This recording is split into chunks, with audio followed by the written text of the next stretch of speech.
welcome back. Today we're going to look at the auto layout settings. So unlike the floating toolbar and some of the other tools in image print that affect an image when it's already on the layout page, like rotation and scaling with fit to margins, we're going to look at tools that affect the layout engine before an image makes it to the layout page. I'm going to remove this image and I'm going to go to Advanced and Auto Layout Settings.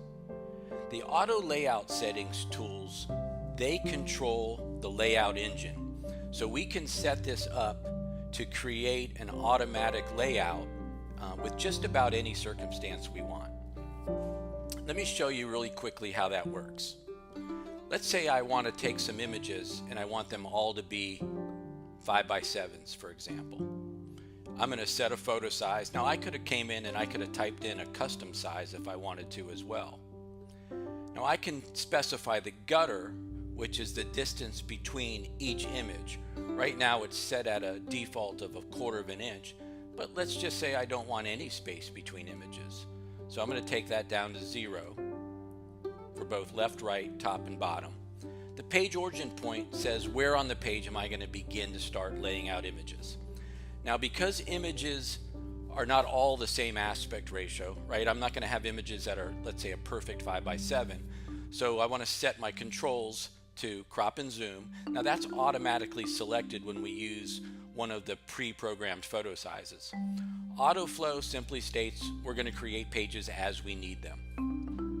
Now I can also look at placeholders. If I turn this on and we'll look at the screen, it's going to show me where those images are going to fall on the page. So let's go back to my origin point, for example, and let's just say I wanted to make this grouping center on the page, so I need to increase that origin point.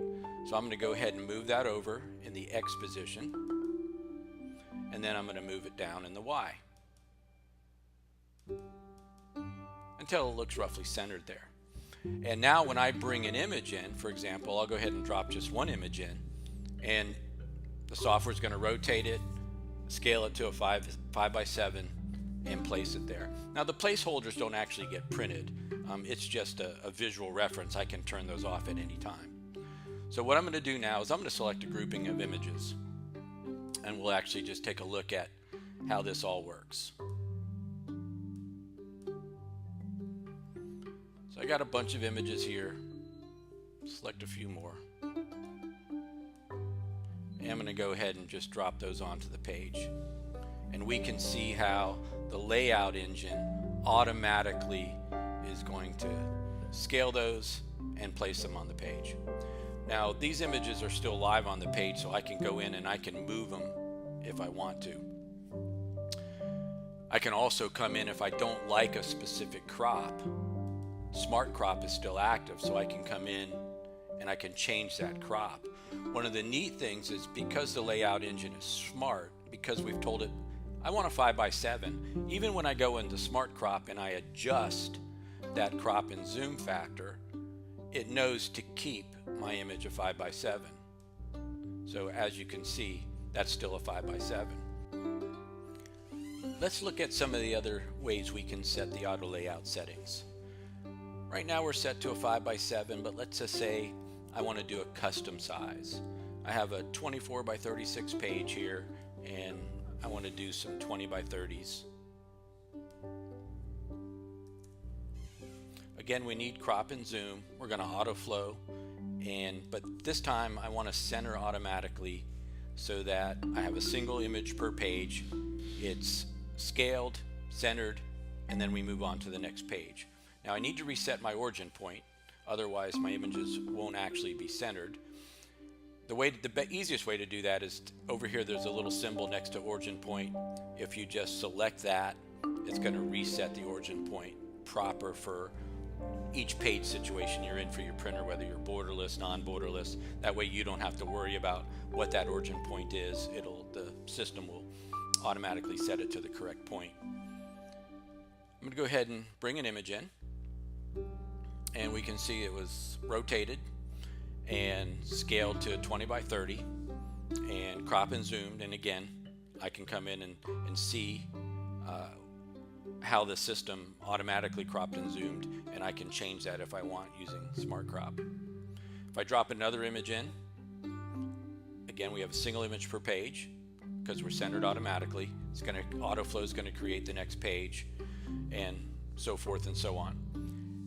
Now if this is something I do frequently and I don't want to have to come in and reset everything every time I want to do this layout, I can easily come to File and say Save Layout Scheme,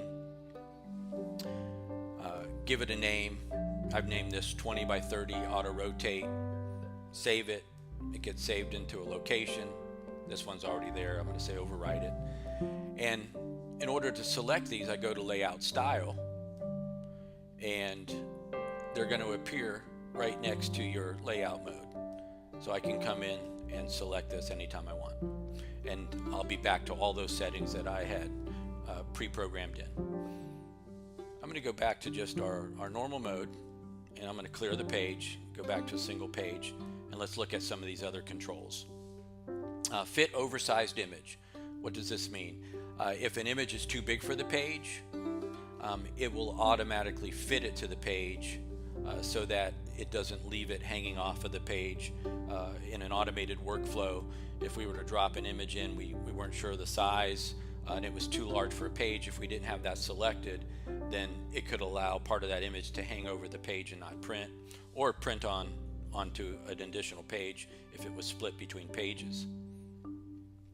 Let's take a look. I'm going to go into my CAD folder where I know I have some very large images, and I'm just going to drop one onto the page and let it fit to page. Consequently, let's just say I was cropping to page, and we'll take a look at what the difference will be with that. So again, the same image, you can see that the layout was different. So this one was fit to page. Now in a technical drawing, we don't really ever want to take it out of its scale.